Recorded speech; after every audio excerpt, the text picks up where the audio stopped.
sì wà láyé tí mo ń pariwo Lizzy Anjorin àti Abdulateef Lawan ọkọ ẹ̀ àwọn ènìyàn tí kankan bá ṣe mí àtàwọn ọlọ́pàá alágbọ̀n àwọn Mr. Tony àti Mr. Bologi àwọn ní kẹ́ mú gbogbo evidence mi ló wà káàkiri ló wà ní ọ̀dọ̀ àwọn ọlọ́pàá ní Àbújá ó wà bẹ́ẹ̀ ó wà lálágbọ̀n ó wà lọ́dọ̀ ọ̀gá wọn ní ọ̀dọ̀ AIG evidence mi wà bẹ́ẹ̀ gbogbo ẹ̀ ni mo ń ká ti. ní tèmi arábìnrin tí a mọ̀ sí Fọlá Tinubu ó ti ké gbàjarè síta lórí ọ̀rọ̀ ìyàwó rẹ̀ Lizzy Anjorin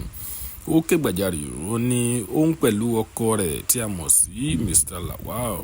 ó ní wọ́n ti fẹ́ pa òun ó ní tí nǹkan kan bá ṣe òun tàbí àwọn ọmọ òun ó ní wípé kí wọ́n lọ di Lizzy Anjorin kí wọ́n lọ dì mú ẹ̀yìn tèmi wàhálà ńlá míì kan ló tún ṣẹlẹ̀ báyìí ẹ jẹ́ ká gbọ́ nǹkan tí Fọlá sọ. káàkiri mi ò sáré ọlọ́pàá òpè mi ní kí n sáré wọ́n máa fọ ọlọ́pàá àràsì mi ni nígbà àfikọ́ta mi lọ sẹ́wọ̀n àfi kí n kú ẹgbàá mi ọmọ Nàìjíríà rere ẹgbàá mi omi ò léyàn kankan Ọlọ́run nísìnyí fídíò tó tún gbé kiri tó tún manipulate ó ní àbúrò bàbá àwọn ọmọ mi tó kọ́kọ́ ṣaláì bàbá àwọn ọmọ mi tó ṣaláìsì àbúrò ẹ̀ tí ò sí Nàìjíríà tí yẹn message òun ló tún parọ́ sí ló ní pé bàbá àwọn ọmọ tí mo bí tó ti gbé tí wàá claim àwọn ọmọ torí mo ti bí wọn méjì tẹ́lẹ̀ kó tó di pé mo mọ Láti mo ti bí ọmọ méjì tí bàbá wọn ti ṣaláìsí after 10 years ni mo ṣẹ̀ṣẹ̀ mọ Láti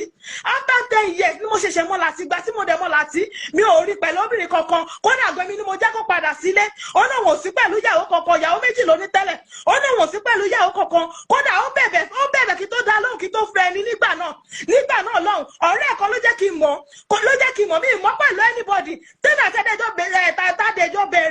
tádẹjọ́ bẹ̀rẹ̀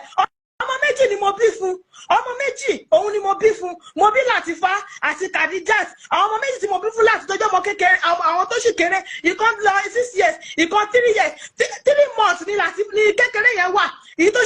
tí mo ṣẹ̀ṣẹ̀ bí fún 3 months ló wà ní 2020 tí mo fi rí online pé láti lọ fẹ́ Lizzy Anjorin ní pópó fẹ́ lédì kan Lizzy Anjorin mi ò mọ̀ tẹ́lẹ̀ mi àti oníjà kódà gan ẹ̀ṣẹ̀ kúrò ńlé níjọ́ náà lọ́hùn ni tí mo fi rí online pé ó lọ fẹ́ Lizzy Anjorin àti gbá ẹni mo ti pè tí mo bá parọ́ kọ́lọ́hùn kó da láàrin wa àti gbá ẹni mo ti pè Láti ni mo ti máa ń pè kó gbé kọ́ mi after 8 months tí mo ní mo máa jáde pé mi ò lè dá in silent bàbá onílé tí kì í kúrò àjọ owó lé tẹ́lẹ̀ owó lé tajẹ ó ní máa sọ wọlé ẹ̀sán bàbá onílé dẹ̀ ni kì í kúrò ńlẹ̀ òun pé ilé òun fi ṣe business fi rán àwọn ọmọ òun lọ school ni nípa kí n kúrò ńlẹ̀ òun ó